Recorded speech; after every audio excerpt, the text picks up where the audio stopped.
Olá, pessoal, como vamos? Estamos de volta para mais uma aula de redação e hoje nós vamos falar sobre repertório sociocultural. Claro que vocês já devem ter ouvido isso centenas e centenas de vezes, considerado que a essa altura do campeonato vocês já devam ter lido alguns editais de Enem, de vestibulares, e sabemos que alguns dos critérios de correção da competência número 2 é o repertório sociocultural, tá? Mas afinal, por que será que o Enem faz essa exigência? E os vestibulares, o que eles pensam a respeito disso? Então, por que será que o repertório sociocultural é considerado um elemento tão importante na vida do estudante que pretende encarar essa jornada comprobatória de exames nacionais e vestibulares e concursos posteriormente na sua vida acadêmica? Tá. A gente sabe que o repertório sociocultural, ele normalmente é definido como nossa visão de mundo, tá? Então, é uma forma de conhecimento que nós vamos construindo ao longo das nossas experiências, das nossas observações, das nossas conversas, das nossas leituras, das nossas trocas de elaborações culturais assistidas em filmes, em livros, em séries. É claro que, dessa forma, ao expormos nossas concepções de mundo, nós podemos estabelecer um padrão para as nossas ideias e assim enriquecer toda a nossa fundamentação quando estivermos aptos ou quase prontos para escrever um texto dissertativo argumentativo. Alguns sites por aí, eles fazem sugestões de como você enriquecer seu repertório sociocultural, tá? Mas para que o estudante, para que você, aluno, já em fase da reta final, que pretende entrar em uma universidade de sua preferência, é essencial que você enriqueça esse repertório sociocultural para que você possa conseguir se sair bem na redação. Além disso, isso pode também te ajudar a se sair bem na maioria das provas. Esse conhecimento vai te promover uma abertura de mente, um leque de possibilidades de ser uma pessoa bem quista na sociedade, uma pessoa bem relacionada, uma pessoa que tem de fato conteúdo, tá? Além de fazer com que você também se torne mais hábil em interpretar textos, situações e resoluções de questões no cotidiano da sua vida como um todo, tá? E na escola, na universidade, futuramente, e claro que isso irá enriquecer as outras áreas de conhecimento, tá? Então, algumas dicas como você se tornar um exímio leitor, dicas também como você ler a seleção de excelentes livros, também assistir filmes de qualidade, participar de discussões, interações do grupo, estar sempre atento aos diálogos, às opiniões diferentes, divergentes também, por que não, tá? Estar atento com essas discussões nas redes sociais, claro que se livrando das fake news, fazendo os filtros adequados, também ampliar o seu perfil de curiosidade, nunca acreditar em verdades ditas, prontas, consideradas absolutas, sempre questionar e buscar outras fontes de pesquisa, e também sair por aí fugindo daquilo que é óbvio, daquilo que é muito senso comum, e sempre buscar fundamentar a sua visão de mundo de forma sistematizada, variável, respeitando toda a diversidade que é o conhecimento nesse mundo, certo? Então, por aí, nós vamos agora estruturar essa forma de repertório sociocultural e trazer para vocês aqui algumas sugestões de como utilizar isso na hora de escrever a redação. Nós vamos passar agora para o modo de compartilhamento de tela para que vocês possam dividir comigo também essa sistematização linear e que vocês possam, claro, que fazer as anotações que vocês tanto gostam de fazer. Então, pessoal, abrindo esse capítulo de redação, falando dessa temática tão interessante que é o uso do repertório sociocultural, nós começamos a provocação, e é uma característica da minha aula, trazer uma imagem para a reflexão. Então, eu pensei em uma sala, né, com sofás à disposição, e ao lado, guardado ali num cantinho, algumas malas com características temporais e atemporais, características culturais, enfim, nós poderíamos fazer inúmeras leituras dessa imagem que traz a abertura desse material da aula de hoje. Então, é isso aí. O repertório sociocultural é a bagagem que você traz consigo, de tempos diferentes, de fontes diferentes, de transições diferentes. Então, nós vamos ver algumas análises partindo do princípio de que o conteúdo ele deve ser feito de modo a associar passado, presente, relações de conhecimento de senso comum, de conhecimento científico e de outras áreas do conhecimento. É isso que nós vamos ver. Bom, para começar, eu gosto muito dessa imagem porque ela representa uma boca falando de diversas fontes. E aqui nós trazemos uma abordagem que poderia representar a discussão acerca dessa cultura digital que se faz hoje. Claro que os livros, eles nunca devem ser jamais dispensados, eles são a raiz, né, da nossa fonte de conhecimento registrado, escrito, a história, ela está presente nos livros. Mas hoje, a maioria dos nossos diálogos, das nossas informações, elas são veiculadas através das fontes e que nós angariamos através das redes sociais. E essa imagem, ela representa bastante, trazendo dados estatísticos, trazendo informações, trazendo leituras de gráficos, informações políticas, enfim. Então, é como se nós aproveitássemos para que os nossos diálogos, as nossas argumentações, elas fossem fortemente enriquecidas a partir de tudo isso que a gente acumula dentro da nossa mala, que é a nossa bagagem particular, é o nosso repertório sociocultural. Bom, então nós já vemos que existem dois fatores associados na utilização do repertório sociocultural. Um é o conhecimento ou os conhecimentos que você adquiriu ao longo do tempo e a outra questão é a habilidade, que seria como você vai agora utilizar, como você vai empregar os conhecimentos, qual habilidade você utilizará para aplicar os conhecimentos que você acumulou ao longo do seu tempo. Bom, essa imagem pode representar aquilo que os exames nacionais, aquilo que o Enem deseja, aquilo que os principais vestibulares de universidades renomadas desejam, é que você saia daquele enquadramento que parece ser comum a todo. Então, é preciso que o aluno ele se destaque. E representado por essa imagem das maçãs preto e branco, nós temos uma maçã colorida. Então, você precisa evidenciar que ao produzir bons textos, você tem algo diferencial, que não é aquele texto enquadrado que parece que foi ensaiado durante videoaulas, durante cursinhos de pré-vestibulares o ano inteiro. É como se você ensaiasse a introdução, ensaiasse os desenvolvimentos D1, D2, conclusão, proposta de intervenção. Mas você precisa sair. Como é que você pode fazer isso?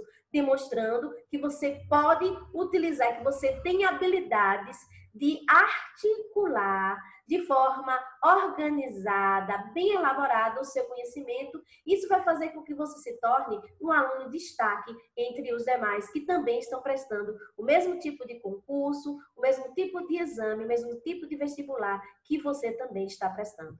Bom, essa outra imagem também, ela traz uma análise da cultura digital e nós não podemos deixar essas informações de fora. Então, você é o resultado de todas as experiências acadêmicas, pessoais, socioculturais. Essa imagem pode retratar muito. Não basta ter o smartphone, o tablet, o celular, a palma da mão. É preciso saber utilizar com propriedade todas as informações que lhe chegam através dele. Então, essa imagem resume toda a ideia de utilizar cada ícone, cada situação circunstancial que chega até você através deste rico instrumento que é o celular ou os smartphones, os iPhones e por aí vai. Bom, diariamente na sala de aula eu ouço de vocês, né? A maioria dos alunos eles desejam chegar a tão sonhada redação nota 1000. tá? Então, é interessante quando vocês perguntam, mas o que essa redação teve de tão diferente para que ela tenha nota 1000? Poxa, eu estudei tanto, eu aprendi tantas técnicas, eu treinei, eu produzi muitos textos quando estava em casa, eu levei para a professora corrigir. Vejam que a roupagem dessa redação nota 1000, ela precisa apresentar aquilo que os elaboradores e aquilo que os corretores, a banca corretora chamaria de roupagem inovadora. São ideias inovadoras mesmo. É preciso ser a maçã vermelha entre as maçãs preta e branca. Essa é a metáfora. Então, sair daquelas ideias previsíveis. E aí vem aquela diquinha que eu dou. Evitar a redação nariz de cera, que é aquela que você aprende até expressões de como começar a introdução, como começar a conclusão. Nariz de cera é aquela obra que foi tão tecnicamente decorada que parece até ser uma boa redação, mas ela não tem indícios de originalidade. Tá? Então, aqui na Bahia, a UNEB chama isso de redação nariz de cera, que é semelhante à metáfora de você ir a um museu e chega lá e encontrar uma personalidade conhecida popularmente como um presidente, como um ator famoso, como um homem da história famoso. Digamos que a gente vai ao museu e de repente está lá a imagem de Pedro Álvares Cabral. Perfeita! Totalmente cada detalhe, cada ruga do seu rosto, os cílios, os furinhos da barba, o bigode, a roupa, as mãos, as unhas, até as sujeiras encardidas. Parece Cabral, mas não é. Então, redação nariz de cera é aquela cópia perfeita de todas as estruturas de técnicas que você aprendeu no cursinho, como começar, como argumentar e como concluir, como intervir, mas não tem indício original. Então, é sair desse óbvio e trazer à tona uma roupagem diferente que mostre que as suas ideias são originais e inovadoras, tangendo essa ideia aí de nariz de cera que é tão repulsada pelas maiorias das universidades. Então, professora, mas Rita, como é, então, que eu vou sair do óbvio? Ora, claro, imagine, olha essa imagem, você vai mostrar o mundo que há em você, na sua mala, nas suas viagens, nas leituras, nas viagens de verdade, nas trocas de informações. Você vai deixar evidente o seu conhecimento de mundo. Claro que você vai usar ele com bastante habilidade. Certo? Então, de que maneira você pode fazer isso? Você pode relacionar as informações que você adquiriu, você pode trazer referenciais históricos, você pode fazer associações de referenciais culturais, você pode trazer leituras e concepções de fatos da atualidade, descobertas contemporâneas. E claro que tudo isso vai casar com o diálogo com o tema proposto. São as associações que vão ser mais validadas quando você trouxer com evidências todo o seu conhecimento de mundo.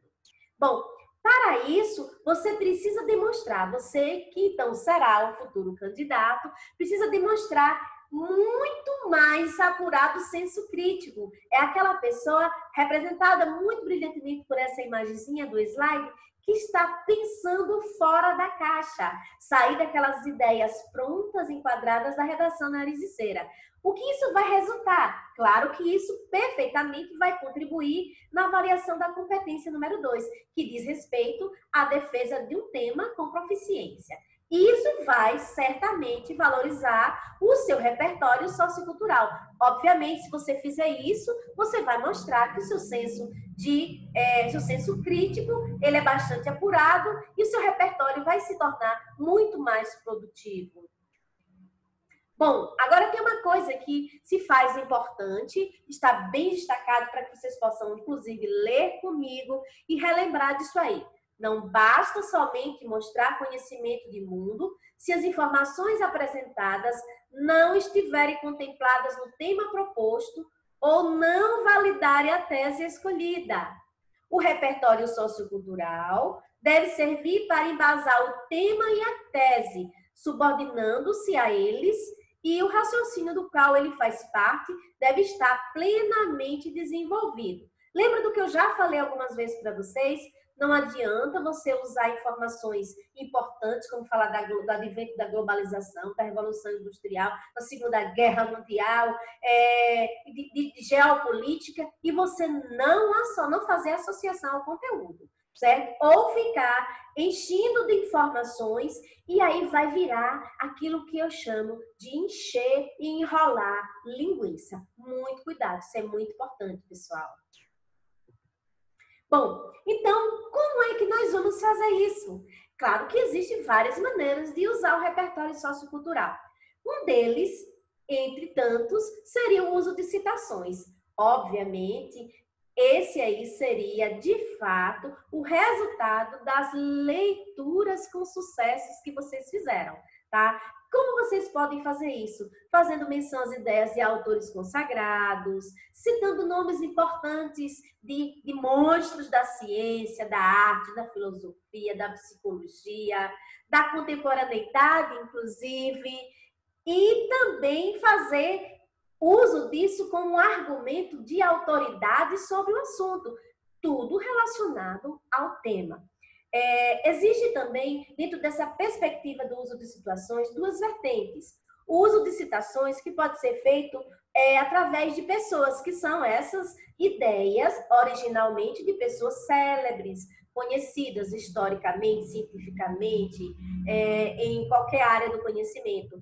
E também as citações de autoridade que são referenciais à instituição. Então, assim, são uso de citações de pessoas e uso de citações de instituições a respeito da ONU, Organização Mundial da Saúde, da Carta Magna, própria Constituição. Então, são citações inteligentes, gente, fundamentadas pelas ideias que antecipadamente alguém já falou sobre esse assunto. E você vai trazer consigo esse repertório fazendo as associações, juntando, conectando a proposta em questão no momento em que você estiver fazendo a sua dissertação. Essa é uma sacada bastante inteligente. É preciso que vocês levem em consideração a fidelidade de quem vocês estão citando, evitar aquelas frases que aparecem lá em alguns sites da internet que não são, assim, confiáveis, certo? E trago consigo, de fato, a responsabilidade de leituras fidedignas, leituras verdadeiras, para que vocês não fiquem inventando, criando citações e elas vão, ao invés de enriquecer, elas podem trazer uma falácia, né? Que é uma gafe muito grande na hora de fazer a sua dissertação.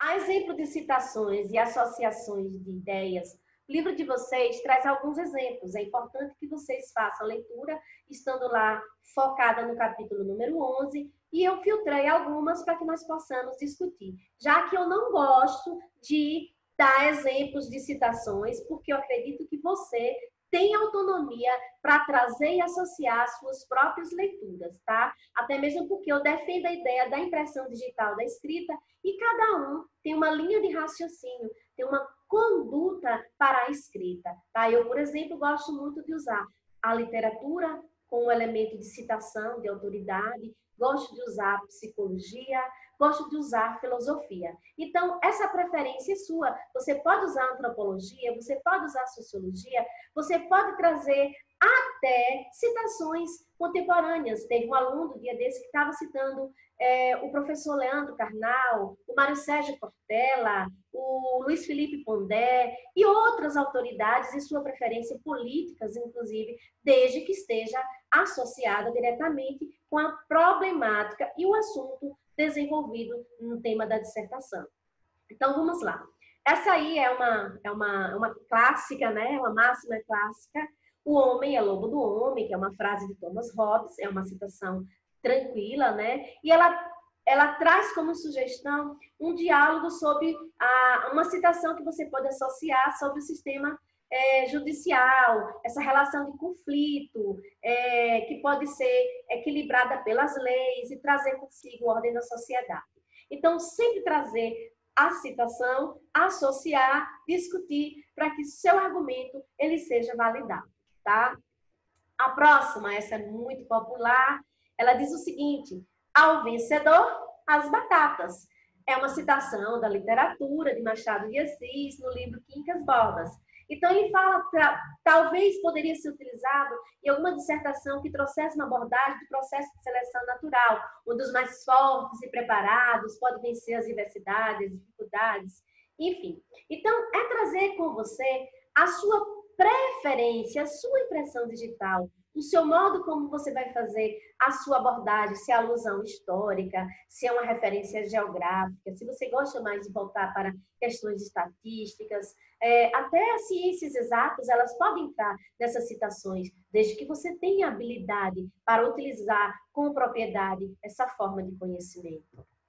Bom, então, nessa perspectiva, tem algumas questõezinhas que nós devemos evitar, tá? Estamos falando, por exemplo, já que eu falei de citação, vamos evitar cópia de trechos isolados ou cópias, trechos, citações que não tenha relação com a temática, porque de nada vai validar a sua citação se ela vai estar ali, ó, solta como uma agulha perdida no palheiro, certo? Essa é uma dica que a gente dá nesse momento.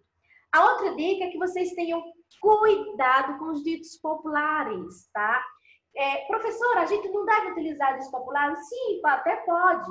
Pode. Agora, os ditos populares, eles devem ser empregados com muito cuidado, porque a prioridade de empregar um dito popular é o entendimento sobre o contexto com o tema, e não é apenas a citação. A citação, ela vai ser validada desde que existe uma abordagem sobre ela, uma discussão, uma associação da ideia do tema em que você está escrevendo, tá? E aqui tem alguns exemplos que eu selecionei para vocês.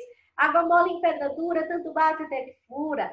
Mas vale um pássaro na mão do que dois voando. Pelo dedo se conhece o gigante. Quem planta vento colhe tempestade. E por aí vai. Existem inúmeras citações de ditos populares e que eles poderão ser associados desde que você foque no entendimento do contexto com o tema, tá? Não pura e simplesmente citar para encher tripa, encher linguiça na sua dissertação, certo? Bom, esse é o momento em que nós devemos estar atentos, porque o uso dessas habilidades para trazer à tona os conhecimentos que vocês acumularam, que vocês guardaram como bagagem, para desenvolver um tema de uma dissertação, ele vai propor que você faça análises desse tema, ou do suposto tema, em situações de diferentes maneiras. Você pode abordar isso de diferentes aspectos.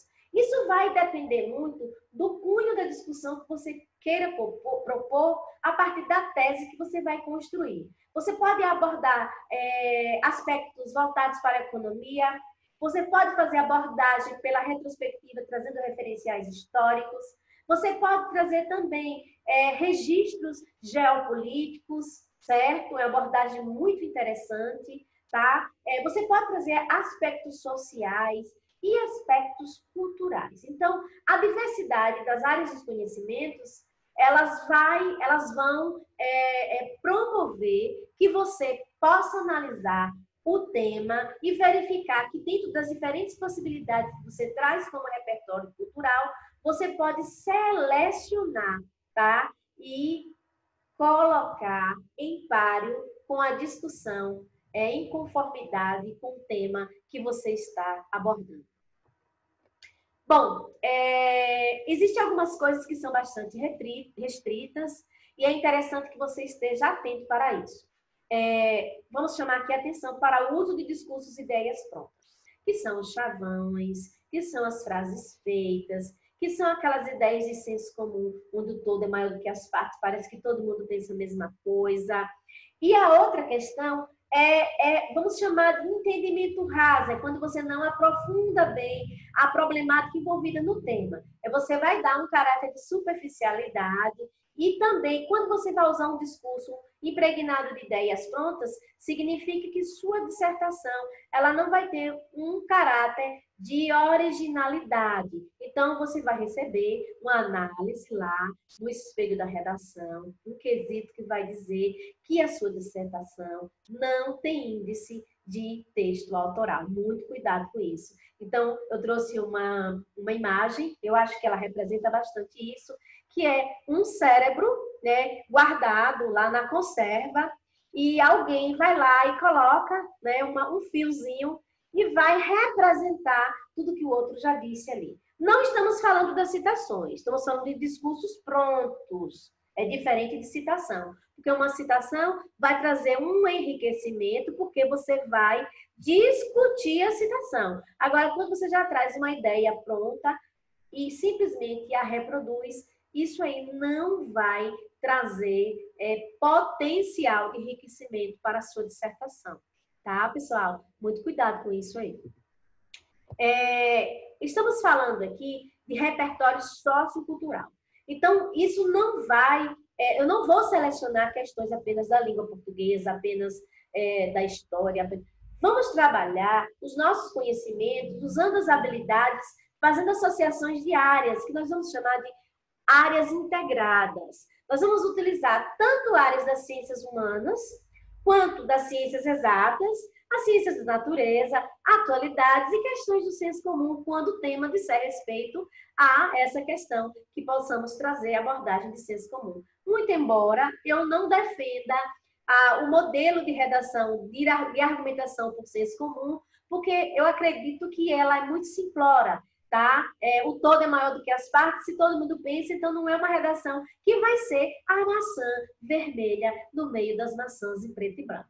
Tá, pessoal? Muito atento para que vocês consigam fazer associações. E para isso aí, eu vou trazer à tona agora uma discussão que eu já havia feito com vocês.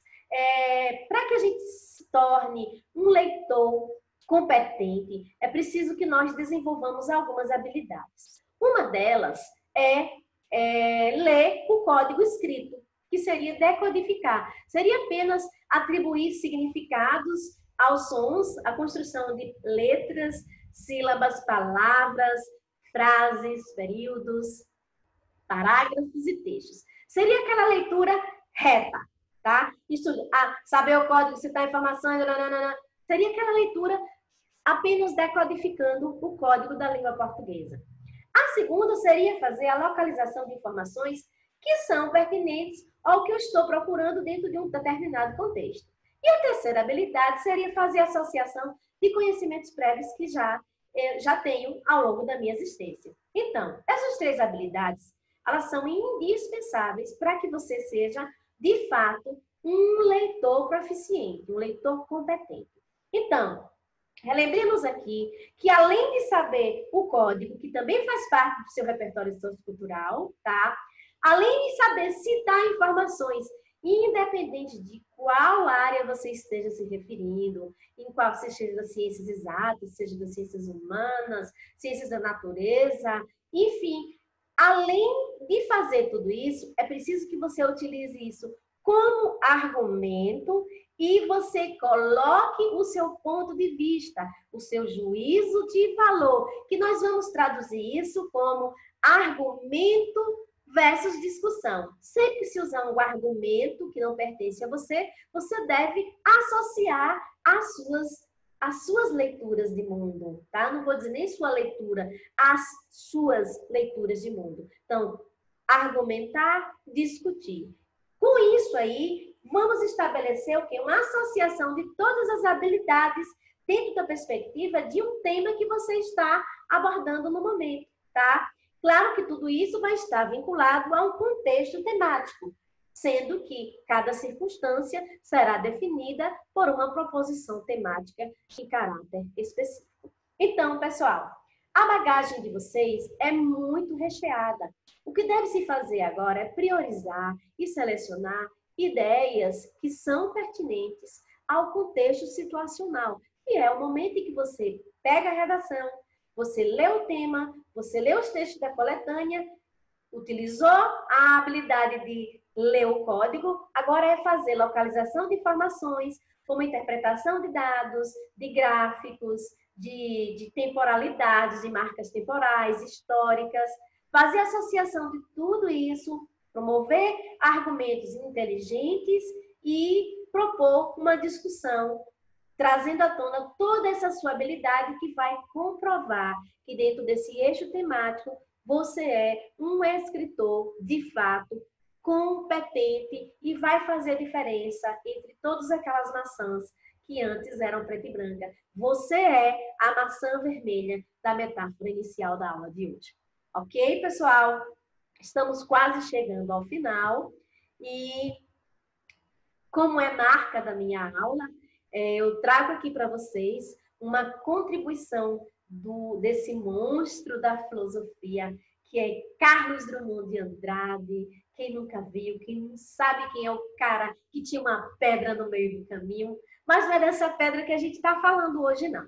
Certo, pessoal? Vamos falar sobre as palavras, já que nós estamos falando de bagagem. E essa é mais uma que eu coloco nessa mala colorida, cheia de carimbos e rótulos, que é a mala de vocês, que é o seu repertório sociocultural. Vamos lá? Vamos ver Drummond. Chega mais perto e contempla as palavras. Cada uma tem 1000 faces secretas sobre a face neutra e te pergunta, sem interesse pela resposta, pobre ou terrível, que lhe deres. Trouxeste a chave? Carlos Drummond de Andrade. Então, a chave está na sua mão. O seu repertório sociocultural, ele é muito particular. Os frutos que você amadureceu de todas as suas experiências de mundo, elas estão guardadas na bagagem dessa mala linda que é a sua cabecinha. Então, é o momento de saber usufruir com competência, com clareza de tudo aquilo que você aprendeu. Você é capaz, você consegue, você chega lá. Um beijão enorme para todos, fique com Deus e até o nosso próximo encontro, pessoal. Já já a gente se encontra no Zoom, gente, e a gente vai continuar essa discussão, o nosso bate-papo daqui a pouco. Beijão enorme, até lá, bye!